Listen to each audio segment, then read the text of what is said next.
सभी को hello hi नमस्ते प्रणाम। हम पढ़ रहे हैं पुस्तक आत्मविश्वास कैसे बढ़ाएं बाय स्वेट मार्टन। और बहुत सुंदर सुंदर सीख मिल रही है, बहुत सुंदर सुंदर टिप्स भी मिल रहे हैं और प्रैक्टिकल टिप्स अभी तक हमें किताब से मिल रहे हैं। तो एक बार सारी दिव्य शक्तियों को, यूनिवर्स को थैंक यू बोलते हैं और प्रार्थना करते हैं कि हमें वो शक्ति भी मिले कि जो हमें टिप्स दिए जा रहे हैं इस किताब के थ्रू उन्हें हम अपने जीवन में उतार सकें। तो एकांत के बारे में हमें सर बता रहे थे और ये बता रहे थे कि सुख की खोज में इंसान क्या करता है, भागते रहते हैं हम चारों तरफ। फिर वो बता रहे हैं कि एकांत में करना क्या चाहिए एक्चुअली। मतलब एकांत के कई सारे तरीके हैं। अब एकांत का मतलब ये नहीं है कि रूम बंद किया, टीवी चलाया, यूट्यूब खोल लिया, कुछ भी कर लिया और बैठ गए, वो एकांत नहीं है। उसमें फिर आप अपने भीतर वाले से कनेक्टेड नहीं हो। तो एकांत का सही मतलब क्या है ये भी हमें आगे सर समझा रहे हैं। वो बोल रहे हैं कि मनुष्य का सच्चा वास स्थान एकांत है, किंतु संसार में सच्चे जीवन की गाड़ी ना तो निरे एकांतिक सेवन से चल सकती है और ना केवल व्यस्त रहने से। इसलिए संसारी मनुष्य को चाहिए कि वह जीवन में सत्य के मार्ग पर चलने के लिए एकांत से शक्ति और बुद्धि का संचय करे। जब मनुष्य दिन भर के श्रम से चूर होकर शाम को थका मांदा घर लौटे तो वह विश्राम करे, जिससे अगले दिन परिश्रम से काम करने के लिए तैयार हो सके। तो बहुत अच्छी बात बता रहे हैं कि ये एक्चुअली चार्जिंग है हमारी, कि एकांत में क्या करना है, अपनी शक्ति और बुद्धि का संचय करके खुद को अगले दिन के लिए तैयार करना है, चार्ज करना है। जो हमने अपने रियलिस्टिक शॉर्ट टर्म और लॉन्ग टर्म गोल बनाए हैं आत्मविश्वास के साथ, उनकी तरफ बढ़ने के लिए जो शक्ति चाहिए वो हमें एकांत से मिलेगी। हमें एकांत में जाके क्या करना है, आत्मविश्लेषण करना है, अपने अच्छे बुरे कामों का लेखा जोखा करना है, अपने अंदर से पूछना है कि हमने आज दिन भर में क्या किया, जो किया वो करने योग्य नहीं था या करने योग्य था, जो किया वो सही था या गलत था, उसमें कितने सुधार की आवश्यकता है। इस तरह जब हम आत्मविश्लेषण करते हैं तो हमें एक सही मार्ग, एक सही दिशा मिल जाती है और कोई भी ऐसी परिस्थिति लाइफ में नहीं उत्पन्न होती जिसके कारण कोई दुख या परेशानी आए। या फिर अगर कोई परिस्थिति उत्पन्न भी होती है तो मन को एक संतोष होता है कि कहीं ना कहीं ये हमने ही किया था और हमारे अंदर वो कॉन्फिडेंस होता है कि हम उस सिचुएशन से एट ईज निकल जाएं। और इसके बाद क्या होता है जीवन में, क्योंकि बहुत जब भीतर वाली प्रसन्नता और भीतर की खुशियाँ मिल जाती हैं तो जो मैटेरियलिस्टिक इच्छाएं होती हैं, लालसाएं होती हैं, उनसे अपने आप रास्ता निकल जाता है, फिर उनकी तरफ मन नहीं भागता। हम ऐसा नहीं कि हम लाइफ एंजॉय नहीं करते, हम लाइफ पूरी तरह एंजॉय करते हैं, जो है जैसा है उसको एंजॉय कर रहे हैं और आगे के लिए हमने अपने गोल्स भी बनाए हुए हैं।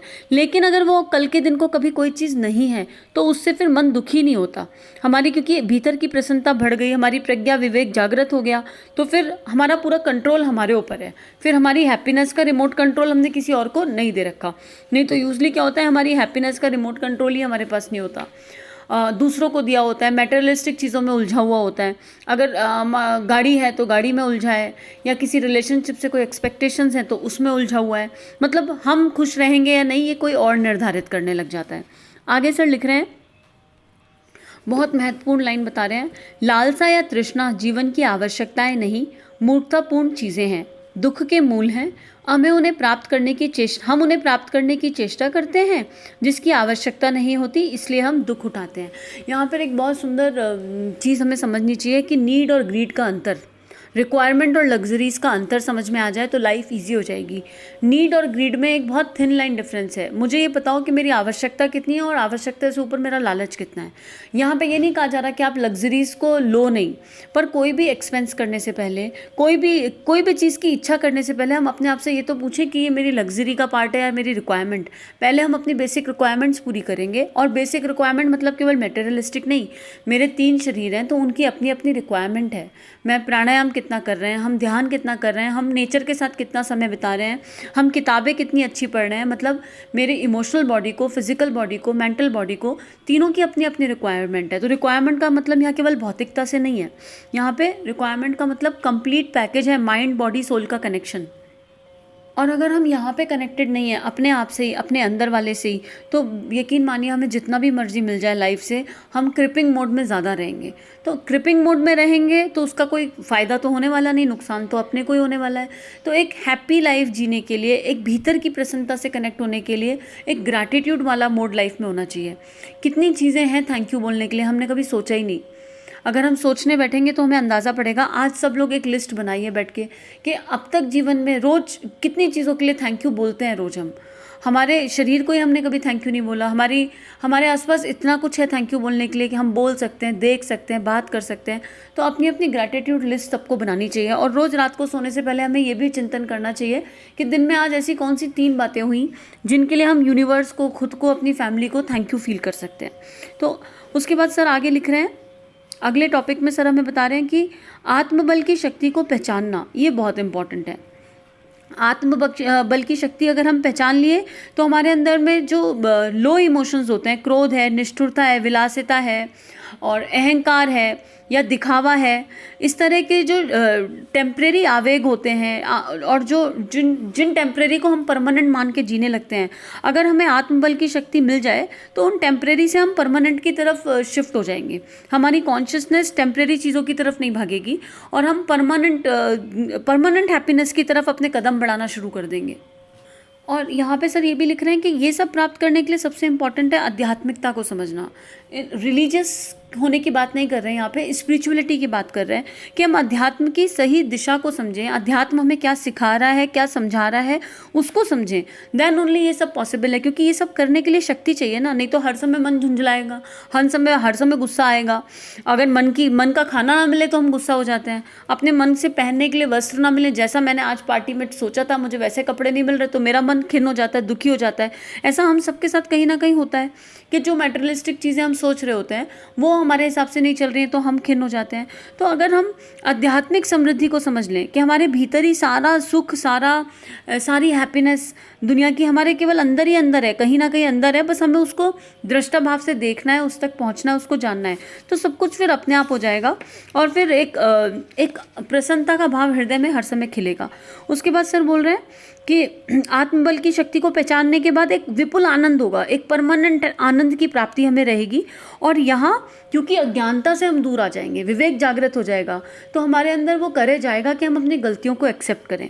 ऐसा नहीं है कि हमसे गलतियाँ नहीं होती, हर कोई कहीं ना कहीं किसी ना किसी कदम पे गलती करता है और गलती करना कोई बुरा नहीं है, हम गलतियों से सीखते ही हैं, लेकिन उसके लिए एक्सेप्टेंस नहीं आता और एक्सेप्टेंस नहीं आता तो सीखना बहुत मुश्किल हो जाता है। तो जो भी गलतियाँ, जब तक हमने ये यात्रा नहीं समझी, यात्रा नहीं जानी, नहीं पहचानी, हमसे कुछ गलतियाँ अगर हुई हैं तो उनसे हमने क्या लेसन लिया, हमें वो समझना चाहिए।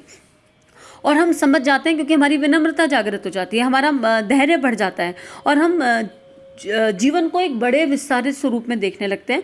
छोटे से सांचे में से हमारा जीवन निकल के थोड़ा विस्तारित और बड़ा हो जाता है। तो अगर अब हम इतना सब कुछ समझने के बाद हमें पता चल गया है, हम इतना अच्छे से समझ गए कि सुख दुख केवल हमारे हाथ की चीज़ है, जो हम सोचेंगे, विचारेंगे और जैसा हम निर्णय लेंगे वैसे ही हमारे जीवन में सुख दुख रहने वाला है। तो उसके लिए हमें अपने साथ बैठने के लिए समय निकालना चाहिए। और फिर यहाँ पे उपासना, साधना, आराधना का महत्व आ जाता है कि वो बहुत इंपॉर्टेंट है। अगला अध्याय, अगले चैप्टर में सर बता रहे हैं कि चिंता चिता के समान है, और ये बात घुमा फिरा के हमें कई बार बताई जा चुकी है। बात ये है कि हमने सुन तो कई बार ली, हम इम्प्लीमेंट कितना कर पा रहे हैं, क्योंकि एक नेगेटिव थॉट, एक चिंता का थॉट हज़ारों नेगेटिव थॉट ले आता है। हम किस फ्रिक्वेंसी पे रेडिएट कर रहे हैं ये समझना बहुत इंपॉर्टेंट है। मोस्ट ऑफ द टाइम हम लोग फियर की एनर्जीज पे रेडिएट करते हैं, टेंशन की एनर्जी अपने अंदर से रेडिएट कर रहे होते हैं, एंजाइटी की फीलिंग अपने अंदर से रेडिएट कर रहे होते हैं। होप ड्रिवन सिस्टम नहीं होता मोस्ट ऑफ द टाइम हमारा। तो हमें अंदर जाके ये देखना है कि जो भी भाव हमारे मन में है वो होप ड्रिवन है, हैप्पीनेस ड्रिवन है और या फियर ड्रिवन है मोस्टली टाइम हम। और अभी तो जो इस समय इन परिस्थितियों में जो कुछ चल रहा है, जो कि बाहर कुछ है, तो यूनिवर्स में एक बहुत एंजाइटी और फियर ट्रैवल कर रहा है। हर किसी के मन में एक अनजाना सा भय है। छोटे छोटे बच्चों की लाइफ कंप्लीटली चेंज हो गई है, उनको समझ ही नहीं आ रहा कि क्यों उनको बांध के रखा जा रहा है। और जो बहुत नन्ही नन्ही चेतनाएं जो अभी अभी आई हैं, उनको तो शायद बिना मास्क के जीवन क्या है वो भी समझ नहीं आएगा कभी। तो पूरा एनवायरनमेंट चेंज हो गया, और ऐसे में इस एनवायरनमेंट का इम्पैक्ट हम पे ना पड़े, हम अपना कॉन्फिडेंस बना के रख सकें। जो भी हमारे जीवन में परिस्थिति है इस एनवायरनमेंट के चलते, उसको हम एकदम मुस्कान के साथ, एकदम सहजता से ले सकें, उसके लिए क्या करना पड़ेगा? उसके लिए अपने भीतर वाले से कनेक्ट होना पड़ेगा। और थॉट को ख़त्म नहीं किया जा सकता। एक नेगेटिव थॉट है तो उसके आगे एक बड़ा पॉजिटिव थॉट रखना नहीं पड़ेगा, उसको फील भी करना पड़ेगा। जितना ज़्यादा हम महसूस करेंगे और जितना ज़्यादा हम पॉजिटिव चिंतन करेंगे, उतना ज़्यादा हमारी लाइफ सॉल्यूशन ओरिएंटेड हो जाएगी। प्रॉब्लम ओरिएंटेड अप्रोच पे तो हमने बहुत जी लिया, अब हमें सॉल्यूशन ओरिएंटेड अप्रोच की तरफ अपने कदम बढ़ाने हैं। और यहाँ पे एक बहुत सुंदर एग्जाम्पल सर दे रहे हैं कि जब कोई खेती करते हैं, जब आपने देखा होगा आपके घर में भी छोटे छोटे प्लांट्स हैं, तो उन छोटे छोटे प्लांट्स के साथ कई बार जो है जो खरपतवार होती है, जो छोटे छोटे झाड़ झंकार वाले होते हैं, वो भी उग जाते हैं। और अगर उनको समय समय पे निकाला ना जाए तो वो पूरी की पूरी फसल को, पूरे पूरे प्लांट को ख़राब कर देते हैं। तो ऐसा ही है एक छोटा सा नेगेटिव थॉट भी, अगर राइट टाइम पे उसके रूट को आइडेंटिफाई करके उसको अपने थॉट प्रोसेस से बाहर निकाल के फेंका ना जाए, तो वो पूरी की पूरी सोच को ही गड़बड़ा देते हैं। पूरा का पूरा हमारा हिसाब किताब बिगड़ जाता है। और हम जो अच्छा कर सकते हैं, बहुत अच्छा कर सकते हैं, उसमें हमें पता ही नहीं चलता कि हम कब स्लिप हो गए और कब नीचे गिर गए और कब हमारा सेल्फ कॉन्फिडेंस डावाडोल हो गया। तो यहाँ सभी से ये रिक्वेस्ट रहेगी कि हम अवेयर रहें, हम अलर्ट रहें, और हमारा सेल्फ कॉन्फिडेंस नीचे गिर जाए, लो हो जाए, ऐसा एक भी थॉट हम अपने अंदर आने ही ना दें। आने से पहले ही उसको हटा दिया जाए। और इसके लिए इतने सारे हमने स्वाध्याय किया अब तक, उसमें उसी के लिए इतने सारे टूल्स और टिप्स दिए गए हैं। एक पैराग्राफ यहाँ बहुत सुंदर पढ़ने योग्य है, एकदम कंप्लीट, नहीं तो हम समरी लेके पढ़ रहे हैं कि किसी विद्वान ने ठीक ही कहा है, चिंता पुरुष का पौरुष और नारी का नारित्व छीन लेती है। वह हमारी महत्वाकांक्षाओं को मार देती है, हमारे न्यायोचित प्रयत्नों का और दैनिक जीवन का गला घोंट देती है। वह भेड़िए की भांति हमारा गला घोंटती है, काटती है, और जोक की भांति हमारे जीवन रूपी रक्त को चूसती है। हमारी शक्तियों के, हमारी आशाओं के, हमारे लक्ष्य के, हमारी उदात्त इच्छाओं के टुकड़े टुकड़े कर देती है। वह हमें खाली, निशक्त और निराश बना देती है। चिंता है क्या? चिंता एक तरह का दुस्वप्न है, जिसके कारण हमारी अच्छाइयाँ दूर हो जाती हैं, सद्गुण नष्ट हो जाते हैं, सद्विचारों का हनन हो जाता है। चिंता हमारे शरीर से सारे तत्वों को चूस लेती है, और चिंता का सही चित्रण है, चिंता घर परिवार को कितनी हानि पहुंचा सकती है, इसका अंदाज़ा आप स्वयं लगा सकते हैं। बहुत सही बात कह रहे हैं सर कि एक बुरा स्वप्न है। कई बार ऐसे स्वप्न आ जाते हैं जो पूरी अंतरात्मा को हिला देते हैं। और हमने अपने घर में ही देखा है, अगर आप एक जना घर में किसी बात की चिंता कर रहा हो, जैसे एक माँ का एग्जाम्पल ले लीजिए या एक पिता का एग्जाम्पल ले लीजिए, बच्चा ज़रा सा पढ़ता नहीं, ज़रा सा कुछ ऊपर नीचे करता है, तो हम क्या रेडिएट करते हैं? चिंता, worry. Most of the time, अरे आगे क्या होगा, पता नहीं कैसे करेगा। हम कभी होप ड्रिवन नहीं होते। Most of the time, maximum time हम चिंता रेडिएट कर रहे होते हैं, और उसका इम्पैक्ट बच्चे की एनर्जी बॉडी पे क्या पड़ रहा होता है, हमें इसका अंदाज़ा भी नहीं होता। तो जब वो एक थॉट, जो मेरा थॉट है, मेरे बच्चे के लिए है, वो बच्चे की एनर्जी बॉडी को इम्पैक्ट कर रहा है, तो अगर वही चिंता का थॉट मेरे से होकर जा रहा है, तो वो मेरे तो क्या हालत कर रहा होगा, जिस इंडिविजुअल के अंदर वो थॉट उठ रहा है उसकी तो क्या हालत कर रहा होगा। तो आइए स्वाध्याय को यहीं समाप्त करते हैं, और अपने आप से वादा करते हैं कि हम सॉल्यूशन ओरिएंटेड अप्रोच के साथ जीवन जिएंगे। प्रॉब्लम तो पता ही है, सबको पता है प्रॉब्लम्स, लेकिन हम प्रॉब्लम्स के बारे में नहीं, एक बार प्रॉब्लम को समझना है बस, और फिर ये आइडेंटिफाई करना है कि वो प्रॉब्लम का रूट कॉज क्या है, और फिर केवल सॉल्यूशन की दिशा में अपने सोच को और अपने कदमों को बढ़ाना है। सभी को थैंक यू, सभी को प्रणाम। इस तरह की और वीडियोस देखने के लिए हमारे चैनल को सब्सक्राइब कीजिए। आप सभी का बहुत बहुत धन्यवाद।